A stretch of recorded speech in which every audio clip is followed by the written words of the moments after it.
every county. This is your statewide newscast. Arkansas Today. A final sticking point on the new Farm Bill comes down to cotton versus urban farming. Good afternoon. Thanks for joining us on Arkansas Today. I'm Aaron Nolan. And I'm Mallory Brooks. Some lawmakers want more money to support traditional agriculture. Others want more money for renewable energy and modern urban farming. Anna Warnicki is in Washington with more. Surrounded by a sea of cement is this small space of green. I plant okra, tomatoes, squash. Asia Brown lives in a high-rise apartment. She grows vegetables on this bit of land here in Noyes Park, a community garden with more than 70 plots open to the public. Urban farming really allows us to bring food production systems and place them very close to folks who are most in need. Democratic leaders on the conference committee for the new Farm Bill represent some of America's biggest cities. They say the bill needs to support 21st century realities like renewable energy and urban farming. I think we're getting off the mark and off focus from the core mission of a farm bill. But Republicans on the committee, like Texas Congressman Jody Arrington, say federal support should focus on production agriculture, like the cotton farms of West Texas. He says renewable energy and city gardens simply don't belong in the farm bill. Has nothing to do with the food supply. The 2014 Farm Bill expired on October 1st. The biggest thing that a Farm Bill passage would create right now is certainty. Rob LaRue with the National Farmers Union says as lawmakers argue, farmers are stuck in limbo.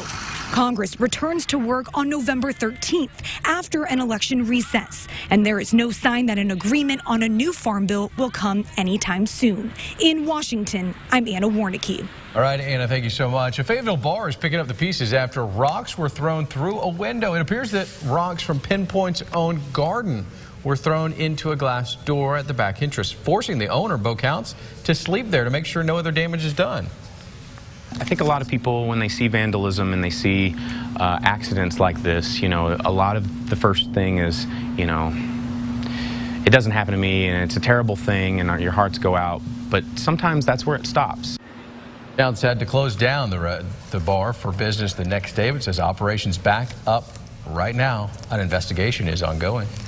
And the Don Tyson School of Innovation hosted a Coding with Drones program for a group of 12 young girls on Tuesday. The students from Shaw Elementary and Westwood Elementary were invited to learn about drone technology, basic coding, and STEM activities. The kids in the program range from 3rd graders to 5th graders.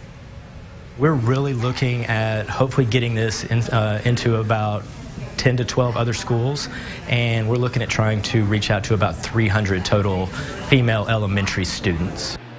The program started because some of his older female students wanted to get more girls interested in STEM, or science, technology, engineering, and math.